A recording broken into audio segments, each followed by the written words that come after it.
Bienvenidos al primer episodio de Historias del Uruguay. Mi nombre es Juan y en el día de hoy les voy a traer historias y relatos sobre el tigre de la banda oriental.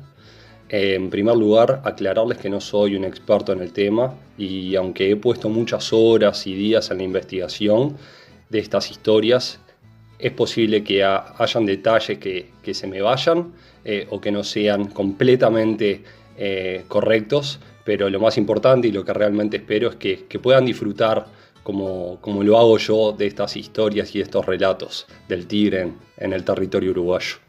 Antes de comenzar con las historias, quisiera hacerles un poco de introducción y comentarles algunos datos interesantes que más que nada se han visto y se pueden leer en la prensa uruguaya. Uno de ellos es del 12 de junio de 2014, en el que el diario El Observador realizó una nota extensa dedicada al retorno al Uruguay de los pumas, o leones, como se les solía decir antes en el país, y yo sé que aún se les sigue diciendo en zonas como Madre de Dios en Perú.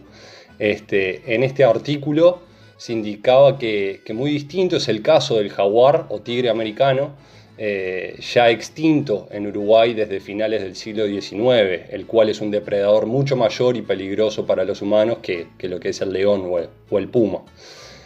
También a principio de este año, de 2021, se encontraron huellas de puma en la playa La Viuda en Punta del Diablo, aunque sus huellas son tan parecidas a la del jaguar que se podría presumir que pudiese ser tanto de puma como de jaguar la presencia que estamos teniendo actualmente en el Uruguay. Lo que sí es cierto es que los jaguares recorrieron a su placer todo el territorio de lo que hoy es Uruguay hasta no hace mucho, y que tal vez dejaron de hacerlo por varios motivos, como puede ser el aumento de la presencia de los colonizadores españoles y portugueses, del aumento de los criollos, de esos hijos de españoles nacidos en el territorio uruguayo, quizás también por la expansión de las superficies ocupadas por la agricultura, debido a la incorporación del ganado vacuno. Tal vez puede haber sido por cambios climáticos o incluso por esas enormes jaurías de cientos de perros rabiosos que atemorizaban a los humanos y a los tigres por igual. Lo que definitivamente afectó su presencia en el territorio oriental fue la declaratoria hacia los jaguares como una especie a ser cazada, la cual fue realizada a comienzos del 1800. Y antes de comenzar con estas historias del tigre en la banda oriental, algunos datos que me parecen muy interesantes sobre el jaguar o yaguareté, que viene esta palabra del guaraní, jaguar, que significa fiera, y eté, que significa verdadero, o sea, la verdadera fiera o la auténtica fiera o la fiera de verdad. De acuerdo al libro Semántica y Etimología en el Guaraní de Antonio Tovar, hasta la llegada de los españoles al continente americano en 1492, los guaraníes se referían a los distintos carnívoros o fieras a través de la palabra yaguá. Sin embargo, los españoles trajeron con ellos perros de combate que se ve que no eran muy mansitos, que digamos, y el término guaraní yaguá pasó a significar simplemente perro. Se estima que en el territorio que hoy comprende el Uruguay podría haber habido entre 4.000 y 20.000 jaguares, de acuerdo con Ramiro Pereira y Álvaro Zapa en uno de sus capítulos del libro Historia del Jaguar en el Uruguay y la Banda Oriental. Y un dato que a mí me fascinó descubrir sobre el jaguar melánico, capaz que por este nombre no les dice nada como me pasó a mí, pero capaz que si les digo pantera ya es diferente. La pantera o jaguar melánico es un yaguareté con exceso de pigmentación. Aparentemente uno de cada 16 jaguares nace con la piel totalmente negra, aunque dicen que si se les mira de cerca se pueden ver las manchas. Ahora, arrimarse a uno de ellos y comprobar realmente que sea así es otro tema, pero eso es lo que se dice con respecto a la pantera. Otros datos interesantes sobre los tigres es que las manchas en la piel son únicas para cada individuo, una cosa así como nuestras huellas dactilares. Además, estos animales son el tercer gato más grande del mundo, por detrás de los leones y los tigres, y un macho puede llegar a pesar unos 80 kilos, en algunos casos incluso casi los 100 kilos, y una hembra generalmente pesa la mitad, y estos animales miden alrededor de 1,5 metros de largo en promedio. Sin embargo, a pesar de que no son los más grandes, tienen la mordida más fuerte de todos los felinos en el mundo, y cuando atacan van directo al cráneo, a diferencia de los tigres y los leones, que suelen atacar al cuello o a la cara para asfixiar a la presa. Los jaguares, sabiendo la fortaleza de sus fauces, van directamente al cráneo y lo destrozan. Pero bueno, ya con esta introducción nos podemos ir metiendo en las historias. Lo único que sí pedirles, por favor, que como voy a estar nombrando muchas locaciones y ubicaciones, simplemente porque uno nunca sabe quién está escuchando, que actuemos con responsabilidad, y que estas historias simplemente motiven la memoria, quizás un poco de humor o diversión, pero que nunca sea motivo para potenciales cazas o seguimientos de estos animales, en el caso de que sigan habiendo o vuelvan a aparecer en el país. Simplemente eso, tengamos un poco de consideración, y que las ubicaciones que facilite simplemente sean con motivos de nostalgia, de alguna manera decirlo. Este primer grupo de historias se ubican en Montevideo, y la primera historia, que titulé como El duelo entre una fiera hambrienta y un gaucho bravío, se ubica en el año 1815, en los cuales 3 jaguares llegaron durante la noche a las puertas abiertas de la ciudad de Montevideo, luego de haber cruzado la bahía a nado, huyendo de un incendio en los pajonales del cerro. Y aparentemente estos 3 animales pasaron los muros de la ciudad sin que los centinelas los notaran. Es más, los guardias recién dieron la señal de alerta cuando los 3 animales ya se encontraban en el centro de la ciudad, que estaba completamente dormida. Mientras estos animales deambulaban por la ciudad, muchas personas comenzaron a despertarse con los gritos de otras que pedían socorro ante la presencia de los tigres. Entre estas personas había un intrépido gaucho, quien al instante se puso al frente de la multitud, que ya estaba armada con horquillas, bastones, asadores y picas para luchar y combatir estos animales.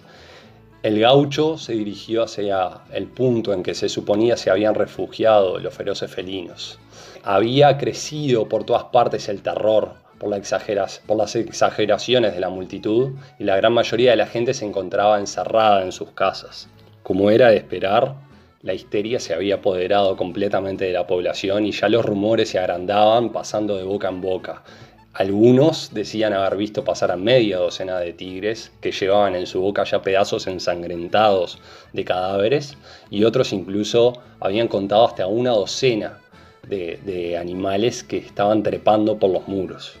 2 de estos 3 tigres ya habían penetrado en la ciudadela y se habían echado a la campiña por una muralla poco elevada, mientras que el tercero seguía rondando en búsqueda de, seguro, alguna víctima pronta para llevarla para el almuerzo. Incluso los residentes de la ciudad habían comenzado a apedrear a estos animales e intentar quemarlos vivos. Sin embargo, aquí es donde aparece un bravo gaucho, ágil como un ciervo, intrépido como un león, que preguntaba por todas partes en dónde estaba el peligro. El gaucho, al frente de toda esta multitud, logró ubicar al tigre y lo enfrentó. Los rumores cuentan que ambos se miraron desafiantemente, dispuestos a atacarse y a defenderse, como si fueran 2 archienemigos que por largo tiempo se habían estado buscando. El tigre se agazapó, furioso y astuto, y el gaucho caminó unos pasos y se arrodilló con el arma pronta para disparar y ultimar a tal salvaje animal. Sin embargo, en ese momento una puerta se abrió y la fiera se precipitó hacia allí, atacando con sus uñas de hierro a la mujer que justo abría esa puerta. La mujer, que acababa de despertar y llevaba en sus brazos a su hijo, intentó escapar del ataque del animal, pero quedó atrapada en un rápido movimiento del tigre, el cual comenzaba ya a desgarrarle el pecho. Sin embargo, logró tirar y arrojar a su hijo detrás del mostrador y salvarlo del ataque del animal. El público definitivamente entró en pánico al ver esta escena, excepto por una persona, el gaucho, que se colocó en la puerta misma de la casa y por medio de un estrepitoso grito llamó la atención del jaguar, que tenía ya las fauces abiertas prontas para devorarle el pecho a la mujer. El animal sorprendido se detuvo, exhaló un ronco bramido, indignado por la interrupción, abrió lentamente sus labios y exhibió sus agudos y cortantes dientes. El gaucho, manteniendo la calma y con un movimiento lento, separó su mano del fusil y le hizo señas a la aterrorizada multitud para confirmarles que el enemigo le pertenecía a él. A la mujer, agonizante, ya le corría sangre por varias heridas. Sin embargo, logró esbozarle con voz casi apagada al gaucho: «Máteme, máteme, pero salve a mi hijo». Pero el gaucho simplemente le respondió: «No se menee, mujer», y levantándose lentamente para hacerle cara a la irritada y hambrienta fiera, se preparó y se le fue arriba al tigre. «¡Muerto!», gritó el gaucho, «muerto el pícaro». Y la gente se le abalanzó con vítores y bendiciones, pero el gaucho se fue tranquilamente, sin ni siquiera recibir asistencia médica o guardarse la piel de su víctima como trofeo, sino que tan solo con la seguridad de saber que esa bestia ya no desgarraría a nadie más. La siguiente historia, que titulé como Las esponjas del faro del cerro, es un poco menos dramática, pero no por eso menos interesante. Nuestra querida Fortaleza General Artigas, o como popularmente se le conoce, Fortaleza de Montevideo, fue construida en la cima del Cerro de Montevideo por orden del gobernador Francisco de Elía en 1808. Sin embargo, para 1781, los gobernantes españoles establecieron un puesto de vigía en la cumbre del cerro para observar nuestra tan querida bahía montevideana y pusieron a cargo de esta al señor don José Lugar. A esta vigía la dotaron con 5 banderas para señales, una mesa de pino, 8 sillas, plano para señales, asientos, cuarterolas de grasa que equivalía a la 1/4 parte de un tonel y cientos de esponjas para mechas. A la vigía le siguió la obra de la linterna o faro, que comenzó en 1801 y empezó a funcionar a comienzos del año 1802 para felicidad de los moradores de San Felipe y Santiago de Montevideo. Aunque no tanto para el vigía José Lugar, quien había también quedado a cargo de esta, ya que el faro era de luz fija y tenía muchos desperfectos y complicaciones, como que el agua se le introducía por falta de masilla en los bastidores y cristales. Don José Lugar aguantó unos 6 meses allí, hasta que en junio de 1802 fue sustituido en ambos cargos, tanto la vigía como el faro, por don José Enríquez, alférez de fragata graduado.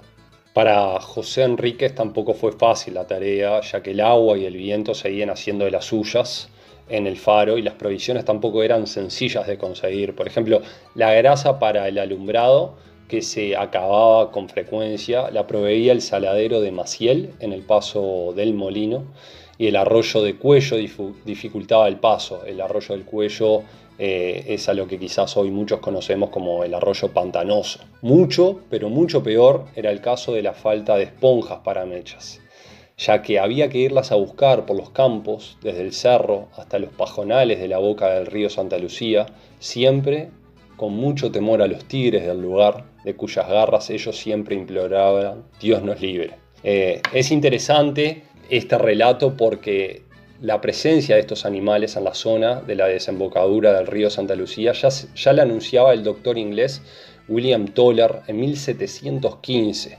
cuando se encontraba en un viaje de reconocimiento encargado por la South Sea Company. Tercera historia, el cachorro del rey. En los últimos días de abril de 1829 se coló una cría de tigre por el Baño de los Padres, el cual había cruzado por agua desde los pajonales del cerro. La zona del Baño de los Padres era una playa que se encontraba en lo que hoy es el edificio de la aduana, esa zona que en realidad va desde lo que es el Club Neptuno hasta aproximadamente donde está hoy Buquebus. El tigre saltó el cercado del Corralón de Soto, ubicado en la calle de San Luis, y allí se metió a la ciudad y comenzó a deambular hasta que fue descubierto por un lechero, quien lo divisó metido en una cloaca del foso de la batería de San Pascual. Se le dio aviso a la guardia del muelle, aunque también acudió mucha gente curiosa al acontecimiento. La guardia y algunos vecinos de la zona comenzaron a acecharlo para darle fin, pero muy astuta la bestia, saltó la tapia y ganó el despoblado que existía en los fondos del Hospital del Rey, donde ahora es la esquina de Zabala y 25 de agosto. Finalmente se le dio muerte al animal y luego le sacaron la piel, la cual fue vendida. Continuando con los reportes que han habido sobre ingresos de tigres provenientes de la zona del cerro y Pajas Blancas, la siguiente historia, que podríamos llamarla la Jauría de Seis, es un relato mucho quizás más conocido, el cual realiza Isidoro de María sobre esta visita de 6 tigres a la ciudad de Montevideo en el año 1813. Estos tigres, que provenían de la zona de Pajas Blancas, atrás del cerro, y eran tan indeseados en la ciudad que su visita fue completamente mal recibida. Los 6 tigres ingresaron una noche cruzando a nado la bahía desde la costa del cerro. Aparentemente hubo un gran incendio en los pajonales de aquella zona y esto los habría puesto en huida y dispersión. Los primeros en notar la presencia de uno de estos tigres fueron los caballos encerrados en el fuerte de San José. El centinela sintió el movimiento de los caballos asustados, pero no le dio mayor importancia. Otro de los tigres se metió al patio del fuerte, pero el centinela lo confundió con un perro y lo dejó pasar. El tigre se echó en un rincón hasta que la luz del día descubrió su verdadera raza y fue ultimado a tiros por la guardia. Otro de ellos entró en la tienda de la esquina de las calles de San Luis y San Felipe, lo que hoy serían las calles Cerrito y Misiones, aprovechando que el dueño había salido para asistir a la misa de la mañana y había dejado la puerta entornada. El dueño, al regresar, ingresó sin mayor preocupación y se puso a lavar los vasos detrás del mostrador, hasta que de repente el tigre salió de su escondite y se le apareció. Al verlo, el hombre, asustadísimo, se ocultó debajo del mostrador y como pudo logró escapar hacia la calle gritando «¡Auxilio! ¡Un tigre! ¡Un tigre!». Al escuchar los gritos de este hombre, la gente de la zona se acercó, matando a tiros al tigre en esa misma esquina. El cuarto de estos animales se metió en una casona de la vereda de enfrente y una vez descubierto lo mataron. El penúltimo de ellos ingresó a una barbería justo cuando el barbero se disponía a abrir la puerta. Yo no me quiero ni imaginar abriendo mi negocio, levantando las persianas y que se me aparezca un tigre. Sería una locura. Por este infortunio, el animal hirió al hombre, quien falleció a los 3 días. Inmediatamente este tigre pasó a una segunda habitación, ocultándose bajo una cama, donde se encontraba justamente durmiendo un matrimonio, quienes se salvaron por suerte de sus garras. Finalmente este animal fue alcanzado y ultimado. El último de ellos fue a dar a la costa sur. Intentando trepar la muralla del Portón Nuevo, cayó al foso del parque de artillería, donde fue descubierto por un oficial y el alguacil de justicia, quienes bajaron e intentaron matarlo. El alguacil se quiso hacer el valiente, la verdad, intentó liquidar al tigre con un espadín y este le hirió un brazo. El tigre intentó huir por el foso, pero finalmente fue muerto a fusilazos por el guardia del muro. Luego de muertos, a los 6 tigres se les sacó el cuero y estos fueron exhibidos al público en los andamios de la obra del fuerte. Un mes después, el alguacil se paseaba muy presumidamente con la piel del que lo había lastimado, recibiendo buenas propinas y negociando la venta de los cueros a 4 pesos cada uno. Ahora nos movemos de departamento y nos vamos a Colonia con esta primera historia, la cual titulo como Las huellas que encontró Charles Darwin. El origen de esta está en el viaje de media década que realizó Charles Darwin entre 1831 y 1836. En su diario de viaje, más conocido como el Viaje del Beagle, que publicó en 1839, Darwin narra en su gran mayoría experiencias con la fauna, flora y con los habitantes de varios países sudamericanos. Darwin realizó su primera visita a Uruguay viajando desde Río de Janeiro a Maldonado en 1832 y permaneció unos 2 meses, realizando estudios y recolectando flora del lugar. En esta primera visita indicó que el jaguar ha desaparecido por completo de este país desde hace algunos años. Sin embargo, en noviembre de 1833, Darwin retorna al Uruguay viajando desde Buenos Aires a Colonia del Sacramento. Comienza su viaje hacia el norte el 19 de noviembre con destino a Mercedes. Darwin relata que luego de atravesar el Valle de las Vacas, pasaron la noche en la casa de un norteamericano que explota un horno de cal en el arroyo de las Víboras, que es pasando Colonia Estrella al norte de Carmelo. De madrugada se dirigieron hasta Punta Gorda, una barranca ubicada a unos 6 kilómetros al norte de la desembocadura del arroyo de las Víboras en el río Uruguay. En ese trecho intentaron encontrar un jaguar. Darwin comenta que las huellas recientes de esos animales abundan por todas partes y que fueron hasta los árboles en donde los jaguares suelen afilar sus garras, aunque no lograron ver a ninguno. Puede ser que se hayan confundido, puede ser que no, ya que las huellas del jaguar son un poco más redondas y anchas que la del puma y tal vez se confundieron de felino, tal vez no. Segunda historia, la confesión de un jesuita. En 1729, el padre jesuita Cataneo realizó una expedición por el río Uruguay, por las zonas que van de lo que hoy es Colonia hasta Salto, y comentó haber visto un bosque continuo en ambas márgenes del río y a su vez la presencia de jabalíes, papagayos y tigres que suelen estar echados en la playa mirando las balsas pasar. A Cataneo le asombró su tamaño por ser mucho mayor que el leopardo africano, destacando que al medir una piel vio que era más alta que él con su brazo extendido. No sé qué tan alto era Cataneo, la verdad. Relató también sobre la costumbre de los indígenas de dormir alrededor de un fogón para evitar ser atacados por los jaguares. Cataneo recuerda que estando en las inmediaciones del Salto Grande hubo una invasión de tigres que iban a visitarlos atraídos por el olor de la carne del ganado que tenían en el campamento. Y también de la ocasión en que tuvieron que ahogar a un cachorro de tigre en el río por temor a que los parientes de este lo fueran a visitar. Volvemos a cambiar de departamento y ahora les voy a narrar esta historia de domadores y tigres. En esta historia es en donde hago mi primer contacto y tomo conciencia de la presencia de los jaguares en el territorio uruguayo. Y es el diario de viaje de Larrañaga, el cual realizó de Montevideo a Paysandú en 1815 para reunirse con Artigas y solucionar las diferencias existentes con el Cabildo de Montevideo entonces. Larrañaga fue cura de la Catedral de Montevideo y uno de los responsables de la fundación de la Biblioteca Nacional. Durante este viaje de ida y vuelta, que duró 26 días, registró en su diario de viaje historias muy interesantes. También hizo muchas referencias, se ve que era muy crítico del tipo de construcciones de las diferentes parroquias e iglesias en los diferentes departamentos y localidades que fue visitando en su viaje. Una de estas historias comienza y sucede el 5 de junio de 1815, cuando a eso de las 10 de la mañana salen desde su posada ubicada en algún lugar entre la localidad de Malabrigo y la villa de Ismael Cortinas, llegando sobre las 12:30 del mediodía al arroyo de Monzón. Larrañaga relata que el paso era bueno y que al cruzar el arroyo don Antolín Reina les informó que ya estaban en sus estados. Larrañaga aprovecha para comentar que cada estancia de esas tenía tantas tierras que superaban en extensión a muchas provincias y repúblicas de Europa.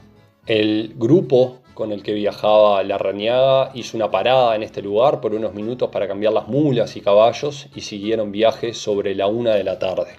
Allí, comenta Larrañaga, fue la primera vez que vio algunas vacas divididas en pequeños grupos, pero le sorprendió la cantidad de caballos que ascendía a los miles. Para Larrañaga este fue un espectáculo completamente único y nuevo, no solo por la cantidad, sino porque lejos de huir de ellos, estos caballos salvajes, que indica ya se les conocía por el nombre de baguales, venían desde largas distancias a reconocerlos. Los peones y su escolta eran todos hombres de campo y no pudieron contenerse. Sacaron sus boleadoras y lazos y corrieron tras los baguales como unos galgos, relata Damaso. Y añade que esta caza es para ellos tan divertida como correr tras un jabalí en Europa. Aparentemente uno de estos gauchos, solo y provisto de no más que las boleadoras, salió con toda fogosidad hacia la yeguada y a toda carrera le lanzó las boleadoras a las patas traseras. Estas se enrollaron de tal modo que el bagual se tuvo que detener en medio de la carrera y allí este peón se bajó de su caballo de inmediato, le ató las patas delanteras, lo tendió sobre la tierra para ensillarlo y ya montado, el potro salió como una furia corriendo y corcoveando tanto como se pueda imaginar.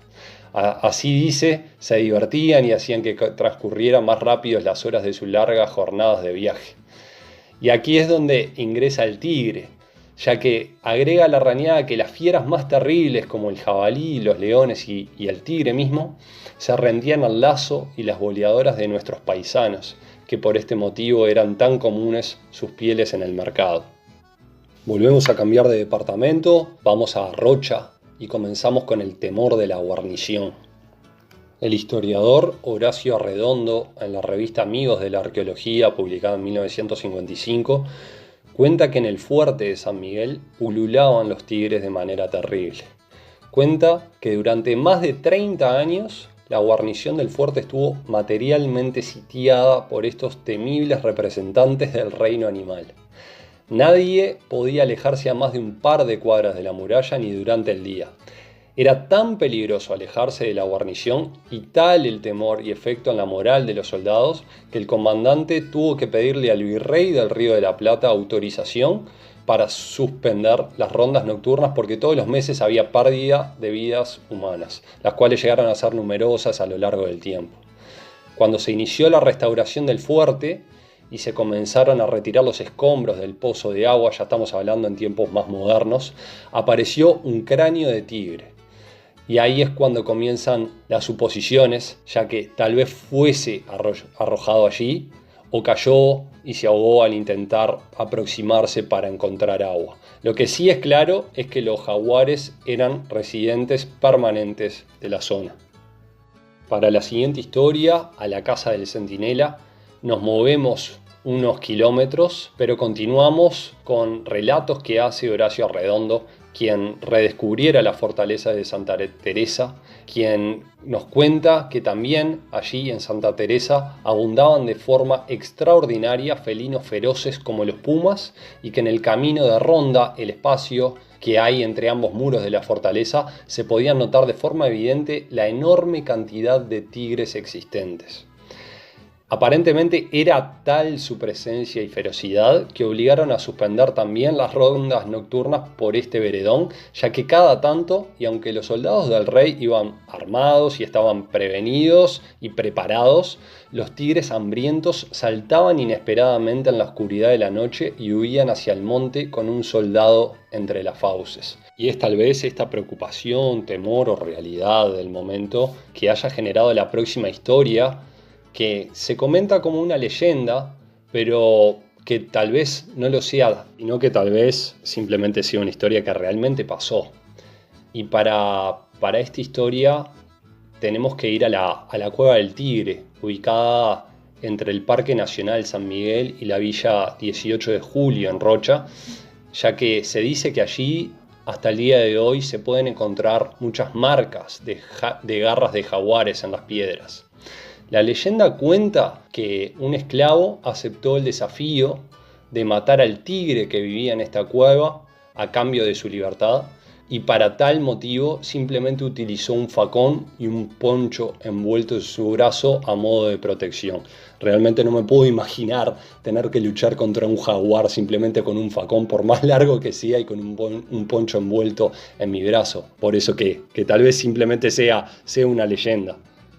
Esta siguiente historia, en la que posiblemente Uruguay le deba su existencia al perdón de un tigre, realmente me dejó muy sorprendido cuando la leí y me enteré por primera vez.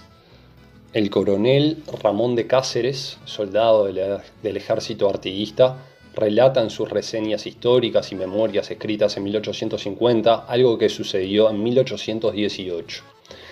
De Cáceres cuenta que José Gervasio Artigas marchaba con una división de 800 hombres con el fin de sorprender una fuerza de los portugueses acampada en las inmediaciones de Santa Ana. El ejército acampó al anochecer sobre la costa del Mataojo en un lugar que llamaban La Herrería. Empezó a llover y le hicieron a Artigas un ranchito, una choza de arcos cubierto con cueros para que se pudiese acostar. Artigas ya en ese entonces tenía aproximadamente unos 54 años. Dicen que don José Gervasio acostumbraba a tener siempre media docena de perros, unos cuscos, que dormían con él y que durante esa noche se agazaparon debajo de su poncho cuando empezó la lluvia.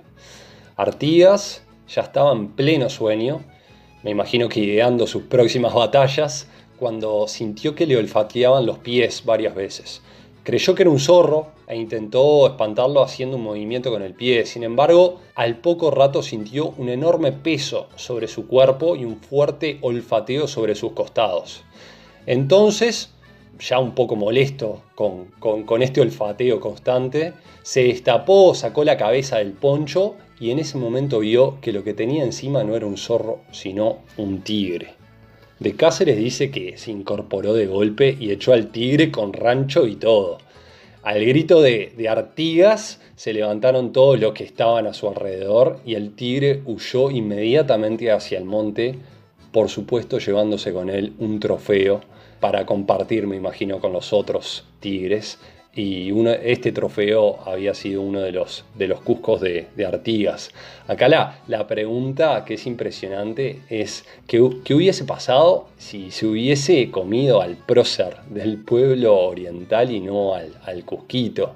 Si se hubiese equivocado de carne para probar y obviamente qué sería del Uruguay que conocemos hoy si realmente la presa hubiese sido otra, ese efecto mariposa que muchas veces uno piensa de determinadas situaciones aleatorias. De Cáceres cuenta que a los años se volvió a reunir con Artigas ya en Paraguay y antes de morir el general recordaba que estas fieras por suerte prefieren la raza canina a la humana, así que bueno, una tranquilidad para todos, creo. Esta penúltima historia en Rocha, a la que voy a llamar Hacete un tigre de mascota, proviene de la revista histórica rochense y sucede en 1883 en la estancia Rincón de la Paja, un establecimiento rural de 8.000 hectáreas, ubicado a unos 15 kilómetros aproximadamente al norte de Lascano.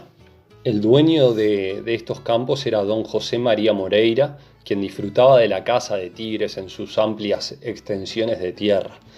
Moreira no solo cazaba por deporte, sino que también preparaba las pieles y las enviaba a Montevideo para la venta.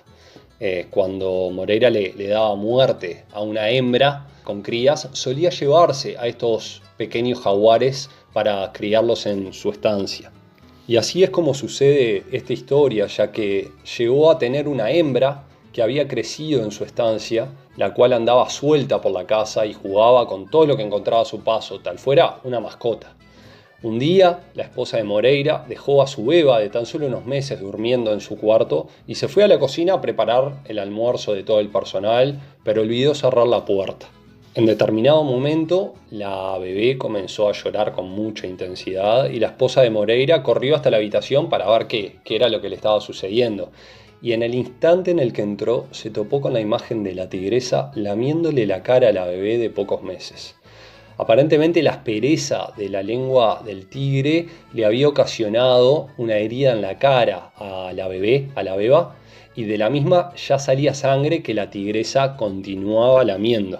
Doña Mamerta Medina, la esposa de Moreira, intentó sacar a la niña de allí, pero el animal se mostró sumamente agresivo, a tal punto que le tiró un zarpazo que doña Mamerta logró evitar, tan solo ocasionándole un pequeño corte en la ropa. Mamerta volvió a intentar rescatar a su bebé, por supuesto, y tomándola entre los brazos comenzó a retroceder lentamente hacia la puerta sin dejar de observar de forma directa a la fiera. Cuando logró salir, con su beba encerró a la tigresa en la habitación, la cual permaneció allí hasta que el personal de la estancia llegó y lograron reducirla sin matarla. La sacaron de la residencia y la ataron a una estaca de metal con una cadena y un fuerte collar. Se cuenta que permaneció un tiempo más ahí hasta que la trasladaron hasta una finca en Lascano, que hoy en día esa finca se encontraría en el predio en donde se encuentra el supermercado El Dorado. Y para la penúltima historia en Rocha, una tortura a Santos, tenemos que seguir conectados a José Moreira. Moreira aparentemente era un tigrero bastante conocido en la época y a tal motivo se ve que había realizado buenas conexiones, ya que le envió de regalo un tigre a Máximo Santos. El presidente de la República mandó hacer una jaula de hierro con una entrada lateral para este regalo que había recibido. Durante la agitación política del país en 1886, Máximo Santos, ya como presidente interino, sufrió un atentado contra su vida. El teniente Gregorio Ortiz le disparó varias veces, pero aunque herido de gravedad, no logró ultimar a Santos. Ortiz terminó suicidándose y se cree que esto fue porque se corría el rumor que Santos solía arrojar a sus enemigos y opositores a la jaula para entretenimiento del tigre. Los rumores decían que la tigresa estaba tan acostumbrada a la carne humana que cuando sentía la presencia de seres humanos se ponía muy agresiva. También se comentaba que metían a estas personas por la noche y recién volvían a la mañana siguiente a recoger los huesos que habían sobrado. Se dice que solo una persona sobrevivió a la tigresa de Santos y a ese hombre se le conocía como Quevedo. La historia cuenta que cuando este hombre notó que lo iban a meter a la jaula del tigre, se hizo de alguna manera con un pedazo de madera y lo escondió entre sus ropas. Quevedo aparentemente se defendió con este palo de la tigresa durante toda la noche, lo cual debe haber sido eso peor tortura, me quiero imaginar.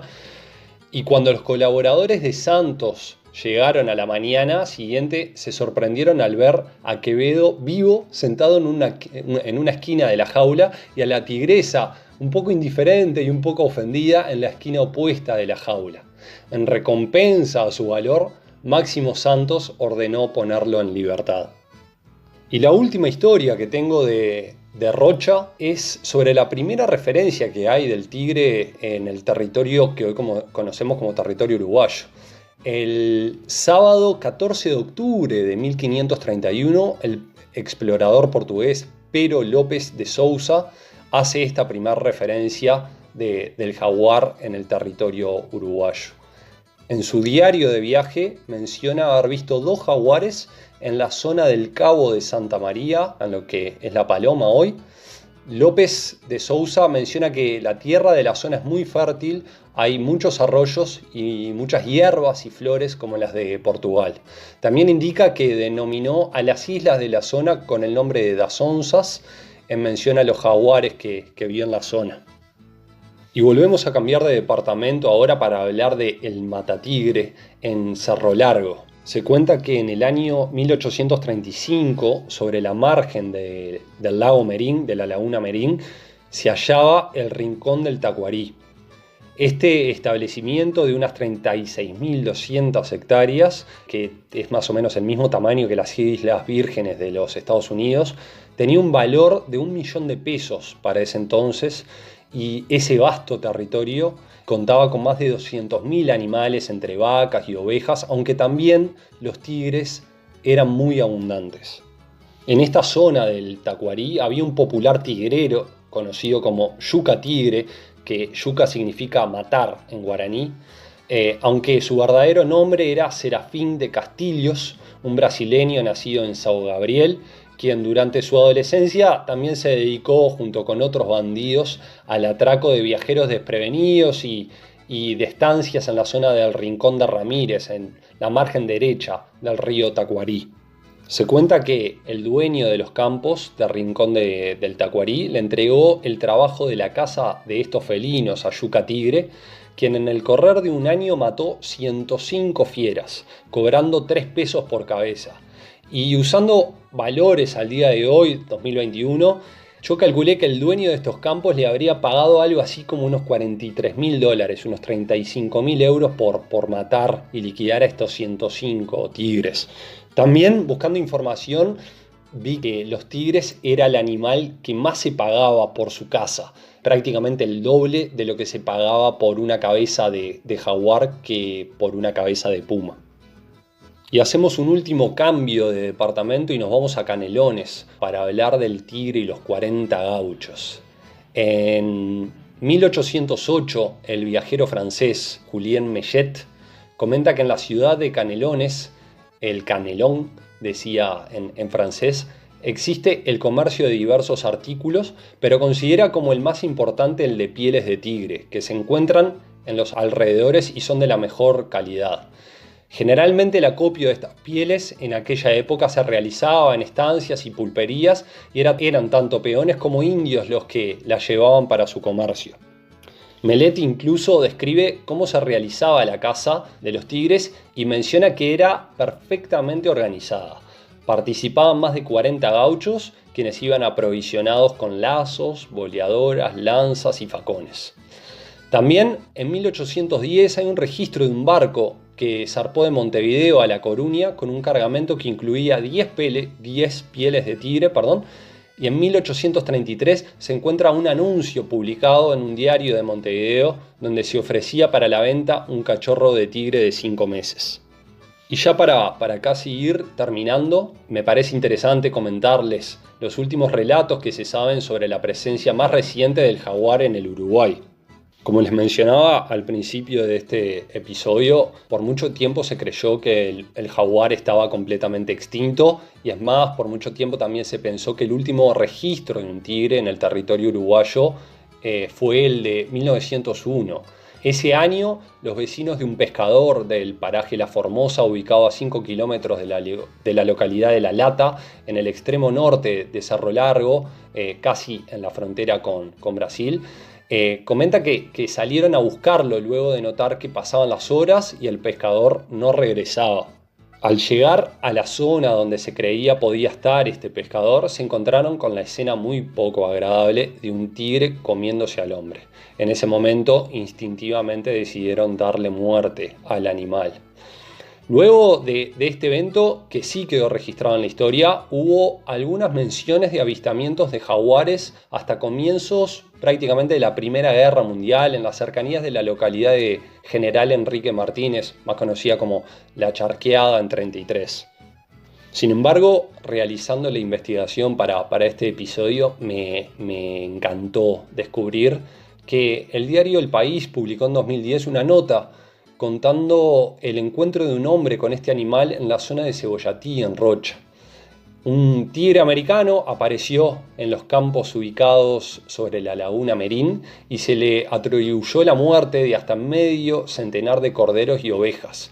Un trabajador rural del establecimiento José Terra, ubicado a 25 kilómetros al este de Cebollatí, logró sacarle una foto a este gato grande de cola anillada cuando fue atacado por 4 perros y emprendió una rápida huida trepando hacia la copa de un árbol. Yo vi la foto, se ve un poco borrosa, por supuesto estábamos hablando de 2010, los celulares no eran lo mismo, pero es impresionante realmente ver al animal y uno sentir que estaba ahí, que está en nuestro país o que ha estado, y realmente me parece fantástico. También muy interesante me parece este último relato y avistamiento, ya que aunque con casi 230 años de diferencia, esto de alguna manera coincide con lo que José María Cabrer, un ingeniero militar del Virreinato del Río de la Plata, nació en Barcelona y encargado de trabajos de demarcación geográfica, mencionaba en su diario el día 18 de diciembre de 1784. Cabrer relata que en la costa de la laguna Merín y próximo al arroyo San Miguel encontraron una pequeña canoa abandonada de contrabandistas, la cual estando en buen estado fue recogida por la partida portuguesa. El 18 de diciembre, en uno de los bosques de las costas, hallaron 8 tigres, de los cuales se mataron 5 con las escopetas y el auxilio de perros, y para tal fin fue necesario prender fuego en la zona para que salieran del bosque. Es curioso notar que aunque hoy en día no asociemos la palabra tigre con jaguar, Es muy importante tener presente que cada arroyo, paso, cañada, cuevas que hay por todas partes del país, incluso deltas e islas, cualquiera de estos que tengan la palabra tigre denota la presencia de este animal en la zona. Lo cual me parece muy interesante y estaría bueno volver a revivirlo y utilizarlo a modo turístico y para recordar la presencia de este animal en nuestro país. Y casi llegando al fin de este episodio, y antes de comenzar con la última historia, algo que me pasó a mí hace 3 años, pedirte que si llegaste hasta acá y te gustaron estos relatos, si conoces otras historias de tigres o simplemente si querés sugerirme alguna historia para los próximos episodios, podés visitarme en mi página en Facebook, Historias del Uruguay. Y también que si te gustó y tenés ganas, podés compartir este episodio con quien más quieras. Y si estás en Uruguay, nuevamente aprovechá y salí a hacer el turismo del tigre. Ahora sí, como historia de cierre, estas son algunas historias que me pasaron a mí hace unos 3 años. Estuve viajando y tuve la oportunidad de pasar prácticamente más de una semana en la zona de Puerto Maldonado, en Madre de Dios, lo que es la selva sur amazónica del Perú, cerca de la reserva Tambopata. Esto fue en 2018. Yo llegué a un alojamiento, por supuesto con muchas ganas de descubrir más sobre la fauna y flora, principalmente sobre la fauna amazónica, y conversando con el dueño del hospedaje, un día me contó que bueno, él tiene algunas plantaciones de nueces de Brasil, y que para ir a recogerla se tiene que adentrar mismo en el monte, como me lo decía él. Una vez venía cargando, me cuenta, 2 bolsas de unos 50 kilos cada una con estas nueces al hombro y por supuesto venía agotado y mirando hacia abajo porque prácticamente las podía levantar. En un momento era tal el calor y la larga caminata que las tuvo que bajar. Y en el momento en que las bajó, me comenta que cuando levantó la vista, frente a él había un jaguar, que lo tenía a unos 10, 12 metros. Dice que en ese momento se le congeló la piel y que aprovechando esta historia me quiso hacer recomendaciones por algún motivo. Me dijo que al jaguar no hay que correr. Porque si corres, inmediatamente te convertís en su presa. Él automáticamente te convierte en una presa a la que hay que cazar. Sin embargo, tampoco hay que atacarlo porque si el animal se siente atacado, se defiende y es un animal, como ya lo mencioné al principio de este episodio, sumamente fuerte y agresivo. Lo único que me dijo fue que en ese momento atinó a sacar lentamente el machete que tenía para abrirse paso en la selva, y que el jaguar lo miró, se miraron mutuamente, se analizaron y él simplemente atinó a dar unos pocos pasos para adelante para que el jaguar supiera que él no le tenía miedo, lo cual era mentira, estaba muerto de miedo, y que el jaguar, después de analizarlo por unos minutos, simplemente decidió ignorarlo, darse vuelta y meterse para el monte. Luego, mi historia, lo que se da es que a los días de esto y de hacer varios recorridos con él en la zona, me comentó de que había un lugar para hacer avistamiento de pájaros a unos 2-3 kilómetros para adentro del monte de donde estaba su hospedaje, bastante alejado de la zona de Puerto Maldonado. Porque no, dije, no tenía nada más para hacer y me pareció que estaba precioso para salir a conocer, a pasear y ver. Y bueno, salí a caminar a mitad del día. Y comencé a ingresar por este sendero, el cual ya a los 20 metros te tapaba, te absorbía dentro de lo que era el verde y las plantas y los árboles enormes de la zona.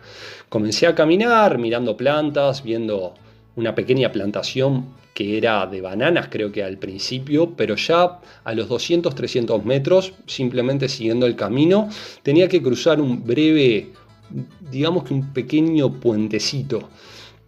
Cuando iba a cruzar, empecé a sentir algo que hacía...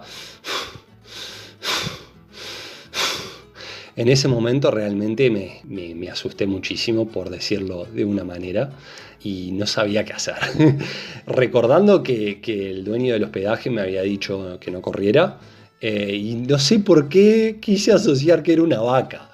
no sé, quizás mi cabeza capitalina o de mucha ciudad y poco campo me hizo pensar que, no sé, ¿por qué una vaca o un caballo? La cosa que no se sentía como una vaca y un caballo y yo estaba muerto de miedo. En ese momento estaba con mi pareja y le pregunté qué hacíamos. Ella me dijo que lo que quisiera. Ella no tenía tanto miedo, no sé por qué. Yo por algún motivo me quise hacer el Spartacus y agarré una vara, un palo largo que había al lado mío, tirado en el suelo, y pensando que eso me iba a proteger y que tenía este lugar de avistamiento de pájaros cerca, que tampoco me interesaba ir a ver pájaros mucho. No sé si decidí que era mejor seguir adelante que retroceder porque me iba a arrepentir. Estaba muerto de miedo. Me llevó unos minutos, pero quería salir de ahí. En ese momento decidí seguir adelante, siempre con la vara en alto, haciéndome el lancero medieval, no sé por qué. Y bueno, continué, ascendí las escaleras, el sonido desapareció detrás mío, pero nunca dejé de mirar para atrás, a la misma vez miraba para adelante, ya que el dueño de este hospedaje me había dicho que los tigres, a diferencia de los leones, como él los mencionaba, son muy diferentes porque el tigre te judea. Aparentemente el tigre, si te ve, te empieza a judear, te empieza a seguir, te salta, te aparece delante, te aparece arriba de un árbol, cuando te das vuelta te aparece de costado, lo intentás mirar y no está, aparece de otro lado. ¿Para qué? Porque te analiza aparentemente, te analiza para ver cómo reaccionás y para saber si sos una presa a considerar. La cosa que cuando comenzaba a ascender las escaleras, el ruido desapareció, yo un poco me tranquilicé, pero no mucho, y llegué a este edificio abandonado para hacer avistamiento de pájaros, el cual parecía de una película de terror. Estaba completamente roto, con una puerta entornada, con un candado, pero todas las paredes rotas, las ventanas estaban destrozadas y dentro se podía ver mucha caca de pájaro. Con mi pareja le dije qué hacíamos, ella me dijo lo que vos quieras y yo la verdad me imaginé que iba a ser la próxima etapa de un diario que diría: dos turistas ingresan al local abandonado, edificio abandonado de avistamiento de pájaro y son devorados por un tigre. Y el que lo leería diría: pero ¿por qué te metiste ahí? Si sabías que eso no pintaba bien. Me hice toda la película en la cabeza. No me interesaba ver ningún pájaro, no me pareció que iba a ver nada, estaba muerto de miedo, así que decidí volver. Aunque realmente no tenía muchas ganas de pasar nuevamente por ese mismo punto de encuentro. Comencé lentamente a bajar con la vara en alto y sintiendo que el poder de Spartacus tomaba mi cuerpo, aunque en realidad las piernas me temblaban de forma terrible. Bajé, pasé rápidamente por ahí sin correr, no sentí nada y me fui. Cuando llegué al hospedaje, tranquilo, liviano y todavía un poquito temblando, le pregunté al dueño del alojamiento, le repetí, le conté el sonido que hacía, que hasta el día de hoy, más de 3 años, no me olvido ese sonido de esa respiración pesada. Y él me dijo que sí, que posiblemente era un tigre. Que tranquilo, me lo dijo, ¿no? Sí, posiblemente sea un tigre que está ahí, estaría con calor y estaba descansando. Y le digo, ¿y ese ruido? No, capaz que tenía calor, entonces por eso hacía ese sonido. Así que bueno, no sé, nunca no vi nada. Le pregunté por el sonido y la fuerza con lo que lo escuché. Y me dijo que posiblemente sí, que estaría echado a unos 3 metros del camino y que por eso lo sentía tan fuerte, pero con la espesura de las plantas no lo iba a poder ver nunca. Aparte se camufla muy bien entre la maleza.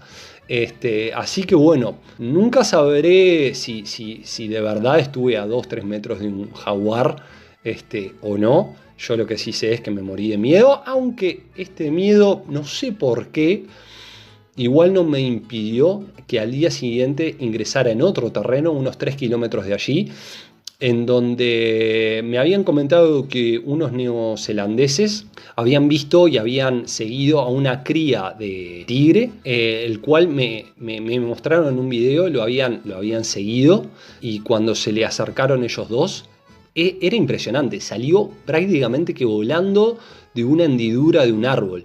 Yo lo tuve que ver el video más de 3-4 veces y era imposible de realmente detenerse a verlo porque fue tan rápido el movimiento explosivo del cachorro de tigre saliendo disparado de ese hueco en el árbol que prácticamente costaba identificarlo. Con esta información decidí igualmente meterme en este camino, ya que me habían dicho que a 1,5 kilómetros de la entrada de la ruta había una laguna, y en esta laguna solía muchas veces ir el tigre. ¿Por qué quería ir a verlo? No sé. Quería verlo, no, pero sí a la misma vez. Lo que sí sé es que ingresé, comencé a entrar a este camino y eran 2 pasos para adelante y 1 para atrás, 3 para adelante, 2 para atrás.